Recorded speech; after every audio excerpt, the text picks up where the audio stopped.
May stretch marks ka? Well, tapusin mo tong video na to dahil para sa ito.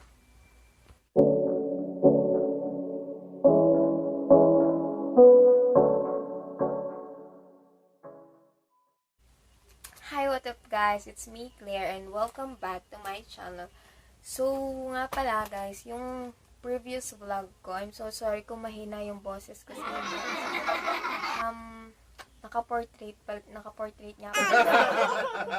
Yung speaker kasi nasa ilalim, so natabunan. Narinig niyo na ako ngayon. Yan, let's start. So, ang pag-uusapan natin ngayon is all about stretch marks. So, aalamin natin kung ano nga ba yung stretch marks, kung paano nagkakameron ng stretch marks, kung sino yung mga tao na posibleng magkameron ng stretch marks, at kung ano ang pwede natin gawin para lumago yung stretch marks.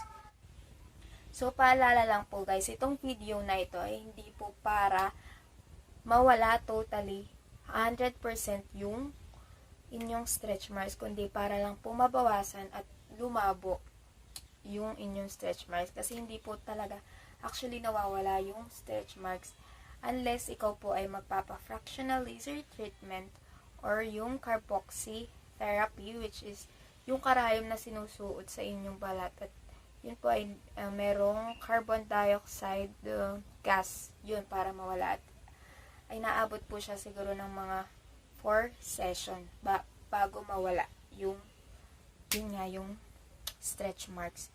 So, inuulit ko po, hindi po ito para mawala totally, kundi para lumabo lang po yung inyong stretch marks. So, what is stretch marks? Stretch marks is a type of scars that develop when our skin is stretches. So, yun nga po, kapag nababanat yung ating mga balat, yun, doon nagkakameron ng stretch marks. And stretch marks fade with time. However, treatment may make them less noticeable more quickly. So, yun nga po, kapag ginawa natin ng treatment, katulad nung sasabihin ko sa inyo mamaya, mas mapapabilis natin mapalabo yung stretch marks at mas hindi na siya kapansin-pansin. So, karaniwan po nagkakameron nito ay yung mga buntis, yung mga mataba na nagpapayat, at minsan yung mga nagkakameron ng menstruation. So, ano nga ba ang dapat natin gawin para hindi magkameron ng stretch marks or kamot? Well, number 1 is huwag masyadong magpapataba. Kasi nga po, nababanat yung ating elastic fiber, which is yun nga napupunit at nag-iiwan ng marka, at yun nga po yung stretch marks or kamot. Pangalawa, uminom ng maraming tubig. Stay hydrated at para maiwasan yung dry skin. Pangatlo, siguro dapat laging pudpud ang inyong mga kuko. So, in case na magkamot kayo, kasi hindi naman natin may iwasan yung biglaan kayong makakamot, ganun. So, kailangan laging pudpud. At siguro kung kakamot kayo, dapat pis-pis lang para talagang walang magiging kamot. Ayun. So, paano mapapalabo yung stretch marks? So, ito na nga po. May bibigay ako na 2 tips kung paano mapalabo yung stretch marks. My number 1 tip is oil.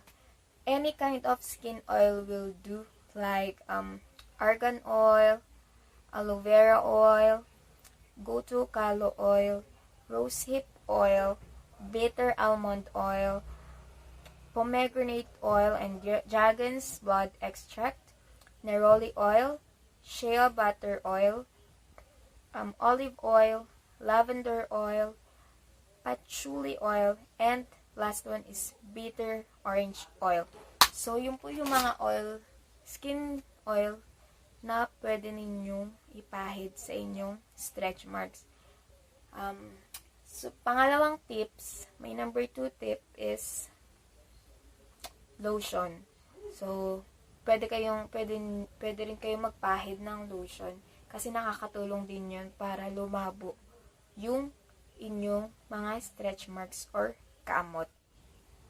And that's all for our video. I hope you learned something from me. And